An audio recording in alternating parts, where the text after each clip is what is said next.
એક બાજુ તમે એમ કહો કે અમારે વિકાસ કરવો હોય, શેનો વિકાસ તમારે કરવો હોય? માણા મારવાનો કે મોલ મારવાનો? કૃષિ મંત્રીને આજે હું જાહેરમાં કહું, તમે જાહેર કરો નર્મદા નિગમની અંદર પાણી કેટલા મીટર પડ્યું છે, ગુજરાતની પબ્લિકને ખબર પડે. તમે ગુમરાહ કરો બધીને. પુષ્કળ પાણી પણ પડ્યું છે એની અંદર, પણ આ ધારાસભ્યો, આ મંત્રીઓ બધાય ઉત્સવો ઉજવવામાં નવરા નથી. હરેક સાલ હમણાં દિવાળી આવશે ને તો દિવાળીએ ખેડૂને અહીંયા આવવાનું, પાણી નથી એટલે પાણી બંધ કરી દે. લેવલ અહીંયા નહોતા, લેવલ નર્મદા નિગમ આપણો મેન રહ્યો ને, અહીંયાથી પાણી વધારે છોડો સાહેબો. કૃષિ મંત્રીને કહું તમારા મીડિયાના માધ્યમથી, તાત્કાલિક ધોરણે તમે કેનાલની અંદર પાણી ડબલ કરી નાખો, તો આ ખેડૂતને પણ પ્રશ્ન નથી અને પબ્લિકને પણ પ્રશ્ન નથી થવાનો. આ કેનાલ ઉપર મારે 140 વીઘા જમીન છે, મેં બધે ચોપી દીધું. એમાં એક દી પાણી આવ્યું તો એ થોડુંક પલાર્યું તો બંધ કરી દીધું, એટલે ઈ બિયારણ તો અમારું ફેલ ગયું. સાહેબો ચાવી દેતા નહીં, ગેટ ઉપાડવાની ના પાડી દીધી છે કે ઓલા સાહેબ ના પાડે ને ઓલા સાહેબ ના પાડે. હવારના અહીંયા ભૂખા પેટે અમે બેઠા છીએ. વરમોરા સાહેબે જાહેરાત કરી હતી કે ખેડૂતને આજ રાતે 12 વાગે પાણી છોડવાનું છે, દરેક ખેડૂત પિયત માટે પાણી દેવાનું. એ જાહેરાત કર્યા પછી અમે પાણી પાઈ દીધું. એટલે અકેક પાણ અત્યારે પહોંચ્યા છે સેટી સીમ હતી અહીંયા. હવે એ અકેક પાણ પાયા એટલે બીજું પાણ અત્યારે બંધ કર્યું. 2 દી પછી એટલે કપાસિયા બગડી જાય. એટલે અમે વિનંતી કરી કે પાણી અમને તાત્કાલિક ધોરણે આપો, નગર અમારે આ બિયારણ જાય તો અમે મરી જઈશું. અમે ઊભા ન થઈએ કે કોઈ દિવસ. ખેડૂતને કહે કે જગતનો તાત છે, પણ અમે તો એવું માની કે જગતના દાસ છીએ. આજની તારીખમાં તાત નથી.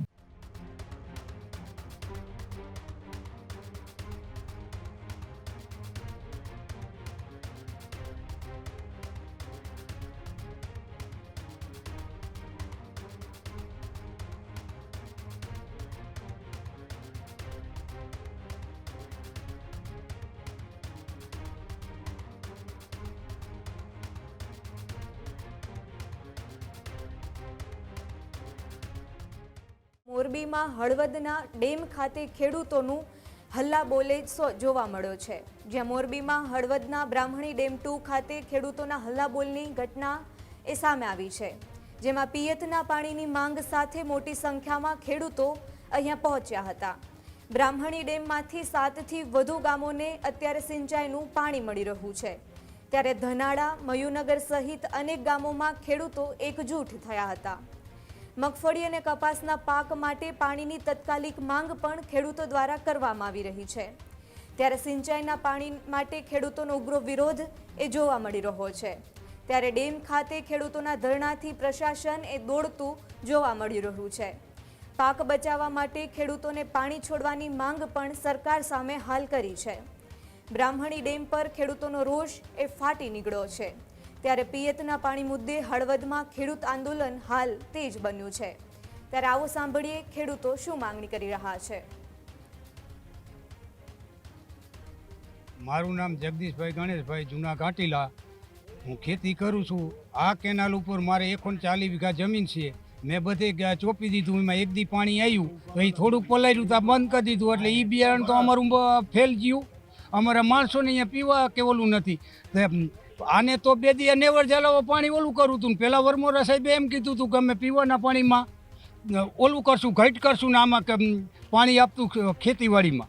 તો 2 દી મોડું કરું હતું, તો અત્યારે એને છોડવાની જરૂર હતું બીજાના બિયારણની માં વેચવા.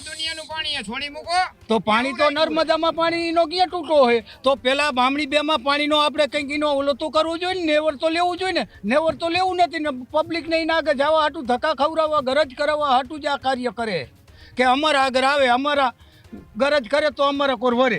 આ મત હાટું જ કરે, બાકી કંઈ આ કરતી નથી સરકાર. મારું નામ રમેશભાઈ ઘનશ્યામભાઈ, ગામ મયુનગર.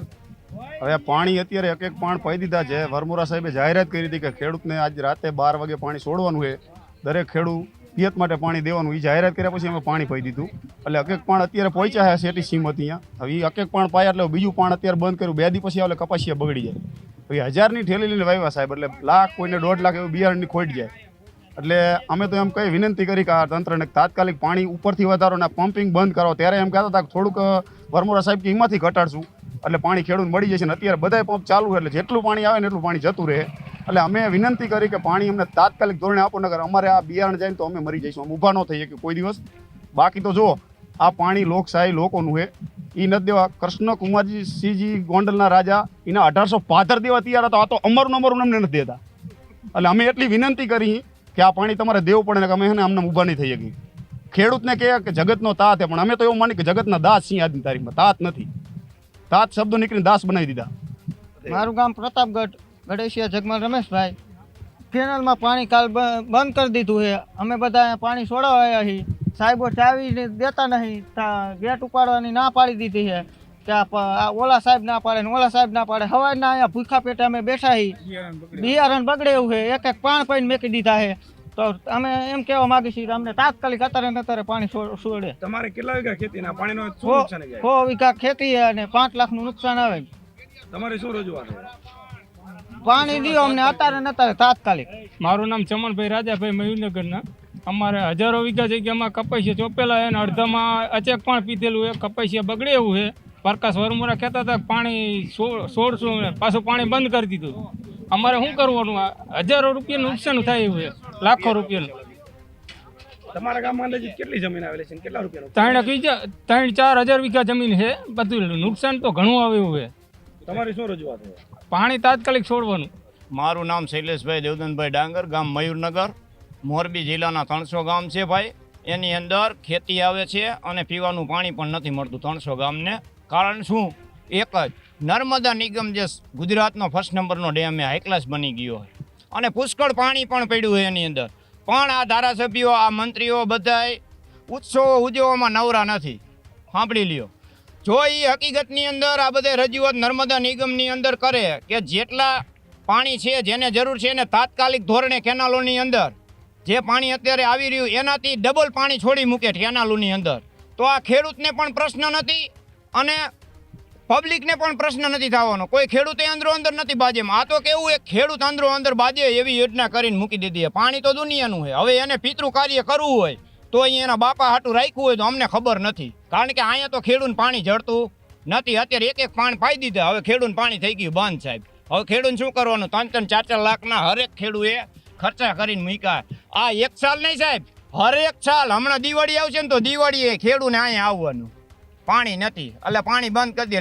લેવલ અહીંયા નો થાય. લેવલ નર્મદા નિગમ આપણો મેન રહ્યો ને, અહીંયાથી પાણી વધારે છોડો સાહેબો.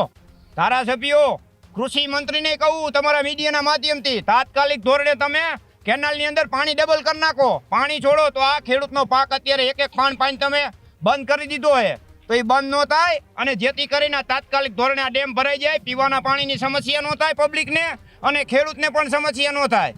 તાત્કાલિક ધોરણે તમે ડબલ પાણી છોડો. નર્મદા નિગમની અંદર પાણી પુષ્કળ પડ્યું છે. શું કામ તમે રાખો? કારણ તમને ગાંધીનગર મળવા આવે ખેડૂત, આવે અહીંયા આવેદન દેવા આવે, પછી તમારે પાણી છોડવાનું. એક બાજુ તમે એમ કહો કે અમારે વિકાસ કરવો હોય. શેનો વિકાસ તમારે કરવો હોય? માણા મારવાનો કે મોલ મારવાનો? બધો મારવાનો વિકાસ કરો તમે. આ ડેમના તળિયા ખાલી પડ્યા. નર્મદા નિગમની અંદર પાણી કેટલું છે?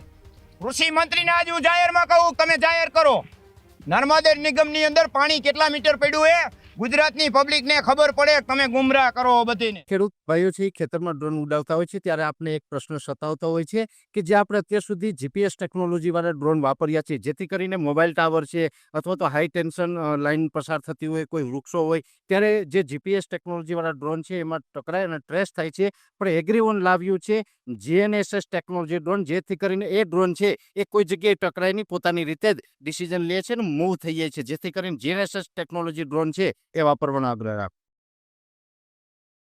આ જ પ્રકારની તમામ અપડેટ જોવા માટે ન્યૂઝરૂમ ગુજરાતને લાઇક, શેર અને સબસ્ક્રાઇબ કરવાનું ભૂલતા નહીં.